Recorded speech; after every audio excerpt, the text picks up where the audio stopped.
وہی ہوگا جو اللہ بہتر کرنے والا ہے. اللہ ان کی حفاظت کرے گا, اللہ ان کا محافظ ہوگا. ہمیں دعا کرنا چاہیے کہ میں رہوں نہ رہوں, اللہ میری اولاد کا محافظ رہے. اللہ تمہاری اولاد کے بارے میں تم کو ارشاد فرماتا ہے کہ اب یہاں پر حصے آ گئے. جن لوگوں کو میتھس اچھی آتی ہے وہ اس آیت کو اچھے سے سمجھ سکتے ہیں اور ایلیبریٹ کر سکتے ہیں. میں آپ کو بس سیدھے سیدھے بتا پاؤں گا کیونکہ میری میتھس اتنی اچھی نہیں ہے, بلکہ اچھی نہیں ہے مطلب میری میتھس بری ہے. اللہ تمہاری اولاد کے بارے میں تم کو ارشاد فرماتا ہے کہ ایک لڑکے کا حصہ 2 لڑکیوں کے حصے کے برابر ہے, اور اگر مرنے والے کی اولاد صرف لڑکیاں ہوں یعنی 2 یا 2 سے زیادہ تو کل ترکے میں ان کا 2/3 حصہ ہوگا. اور اگر صرف ایک لڑکی ہو تو اس کا حصہ آدھا ہوگا, اور میت کے ماں باپ یعنی دونوں میں ہر ایک کا ترکے میں 6واں حصہ ہوگا, بشرطے کہ میت کے اولاد ہو.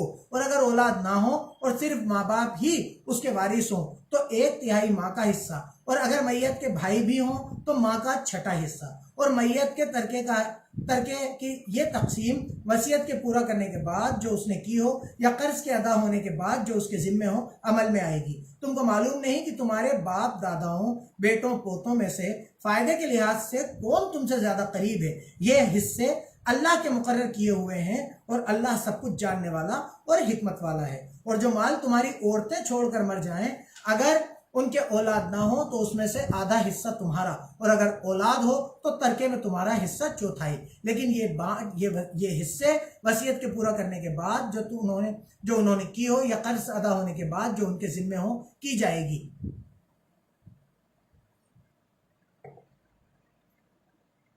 اور جو مال تم مرد چھوڑ مرو اگر تمہارے اولاد نہ ہو تو تمہاری عورتوں کا اس میں 1/4 حصہ, اور اگر اولاد ہو تو ان کا 8واں حصہ. یہ حصے تمہاری وصیت کے پورا کرنے کے بعد جو تم نے کی ہو اور قرض کے ادا ہونے کے بعد بانٹے جائیں گے. اور اگر ایسے مرد یا عورت کی میراث ہو جس کے نہ باپ ہو نہ بیٹا مگر اس کے بھائی یا بہن ہوں تو ان میں سے ہر ایک کا 6واں حصہ, اور اگر ایک سے زیادہ ہوں تو سب 1/3 میں شریک ہوں گے. یہ حصے بھی وصیت کے اور قرض کے ادا ہونے کے بعد ہوں گے, بشرطے کہ ان سے میت نے کسی کا نقصان نہ کیا ہو. تقسیم کیے جائیں گے. یہ اللہ کا فرمان ہے اور اللہ نہایت علم والا اور نہایت حلم والا ہے. یہ تمام حکم اللہ کی حدیں ہیں, اور جو آدمی اللہ اور اس کے پیغمبر کی فرمانبرداری کرے گا اللہ اس کو جنتوں میں داخل کرے گا جن میں نہریں بہہ رہی ہیں, وہ ان میں ہمیشہ رہیں گے اور یہ بڑی کامیابی ہے. اور جو اللہ اور اس کے رسول کی نافرمانی کرے گا اور اس کی حدوں سے نکل جائے گا اس کو اللہ دوزخ میں ڈالے گا جہاں وہ ہمیشہ رہے گا اور اس کو ذلت کا عذاب ہوگا. مسلمانوں, تمہاری عورتوں میں سے جو بدکرداری کر بیٹھے ہیں ان پر اپنے لوگوں میں 4 آدمیوں کی گواہی دو. اب دیکھیے یہ آیتیں ہمارے جو نوجوان لڑکے ہیں, جو کالج گوئنگ اسٹوڈنٹس ہیں یا یوتھس ہیں, ان کے لیے بہت زیادہ سمجھنے کی ضرورت ہے, اور ہم گھریلو آدمیوں کے لیے بھی یا عورتوں کے لیے بھی سمجھنے کی بے انتہا ضرورت ہے. ہم بڑی آسانی سے جو کالج گوئنگ اسٹوڈنٹس ہوتے ہیں یا جو لڑکے ہوتے ہیں اپنے گروپس میں بیٹھتے ہیں, بڑی آسانی سے کسی بھی لڑکی کے لیے کہہ دیتے ہیں ارے وہ تو ایسی ہے, ارے وہ تو ویسی ہے, ارے وہ تو چالو ہے, ارے وہ تو کریکٹر لیس ہے. اس چیز کو یہ بہت سخت بات ہے. آگے آپ دیکھیں گے کہ اس کے لیے اللہ نے کتنا سخت معاملہ کیا ہے. اللہ تعالیٰ فرما رہا ہے کہ اگر تم کسی عورت پر بدکرداری کی بات کرو, اگر تمہاری عورتیں جو بدکرداری کر بیٹھے ہیں ان پر اپنے لوگوں میں 4 آدمیوں کی گواہی دو. اگر تمہیں پتا ہے کہ یہ عورت بدکرداری کر بیٹھی ہے تو 4 آدمیوں کی گواہی لو, اور اگر وہ اس کی بدکرداری کی گواہی دیں تو ان عورتوں کو گھروں میں بند رکھو یہاں تک کہ موت ان کا کام تمام کر دے یا اللہ ان کے لیے کوئی راستہ پیدا کرے. اب یہاں ان آیتوں کو پورا سمجھ کے پورا پڑھ کے سمجھیے گا. اللہ تعالیٰ فرما رہا ہے کہ اگر تمہاری کوئی عورتیں بدکرداری کر بیٹھی اور تمہیں 4 گواہ مل گئے, انہوں نے بدکرداری کرتے ہوئے دیکھا ہے, 4 گواہ مل گئے, تو ان کو گھر میں قید کر دو یہاں تک کہ موت ان کا کام تمام کر دے. مطلب ہمیشہ کے لیے جب تک وہ زندہ ہیں انہیں گھر میں قید کر دو جب تک وہ تمہاری بیوی ہے. اور جو مرد تم میں سے بیوی ہیں یا تمہارے قبضے میں ہیں, اور جو مرد تم میں سے بدکرداری کریں تو ان کو ایذا دو.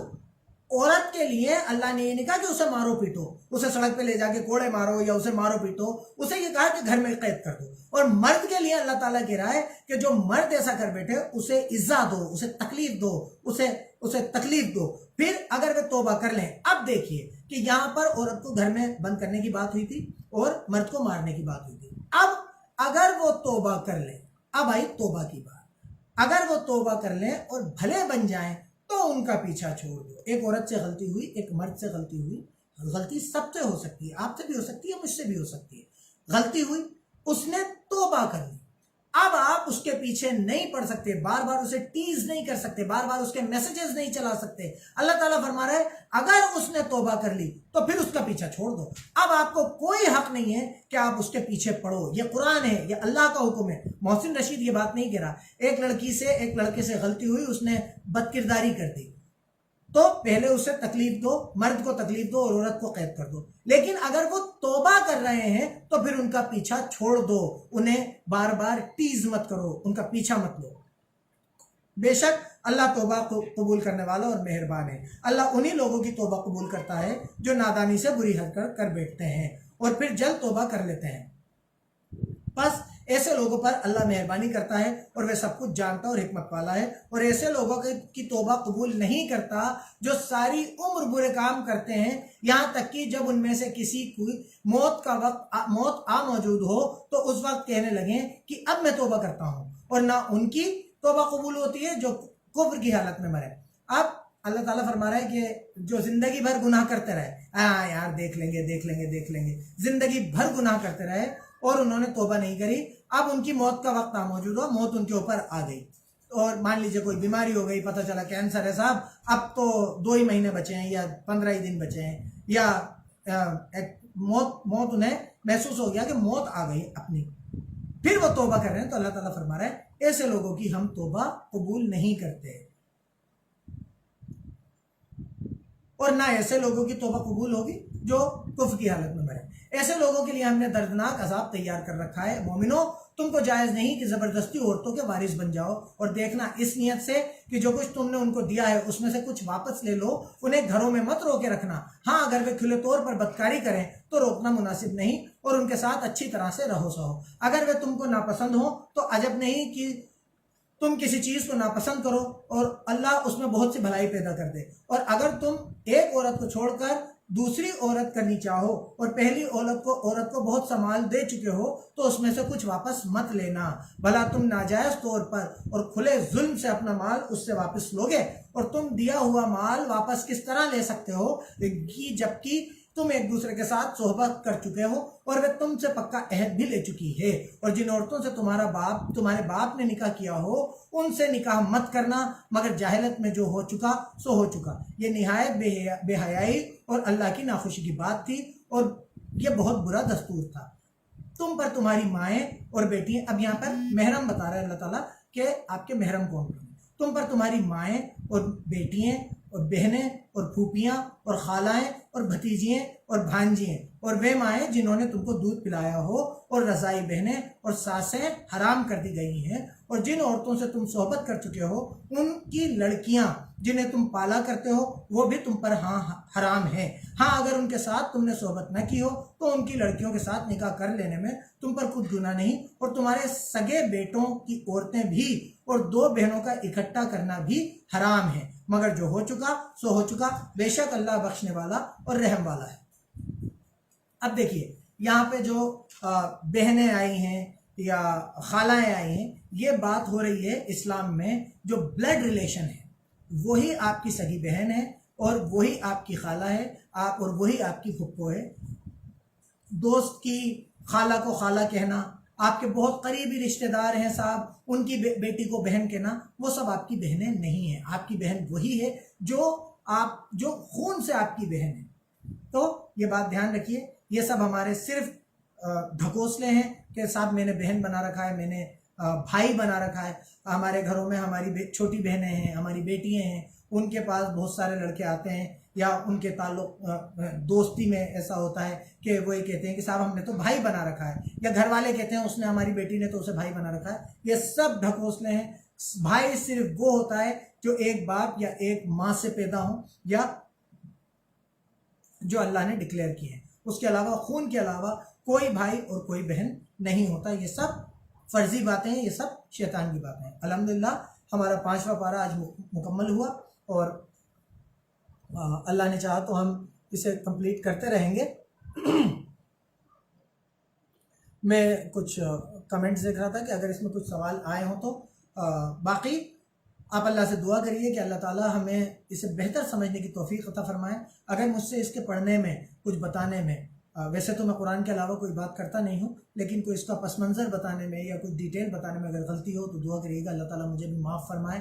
میری نیت نیک ہے، کوشش ہے کہ ہم قرآن کو سمجھ کر پڑھنے لگ جائیں. میں پھر آپ لوگوں سے گزارش کروں گا کم سے کم زندگی میں ایک بار، ہم 1 گھنٹے میں 1 پارہ مکمل کر لیتے ہیں، میں آپ سے گزارش کروں گا کم سے کم زندگی میں ایک بار اپنے آپ کو 30 گھنٹے دے دیجئے، صرف 30 گھنٹے، کہ ان 30 گھنٹوں میں 1 پارہ 1 گھنٹے میں آپ مکمل کر لیں گے صرف ہندی میں ایسے پڑھ کے. تو آپ کو زندگی میں ایک بار تو پتہ چل جائے گا کہ اللہ آخر آپ سے چاہتا کیا ہے، اللہ نے اس قرآن میں آپ سے کہا کیا ہے، آپ کا دنیا میں آنے کا مقصد کیا ہے. تو اگر آپ اپنے آپ کو 30 گھنٹے دے لیں گے، اتنی لمبی زندگی میں سے میں صرف 30 گھنٹے کی بات کر رہا ہوں کہ ایک بار قرآن کو اپنی زبان میں سمجھ کر پڑھ لیں، کم سے کم آپ کو یہ پتہ چل جائے کہ اللہ آپ سے چاہتا کیا ہے، اس نے آپ سے بات کیا کی ہے.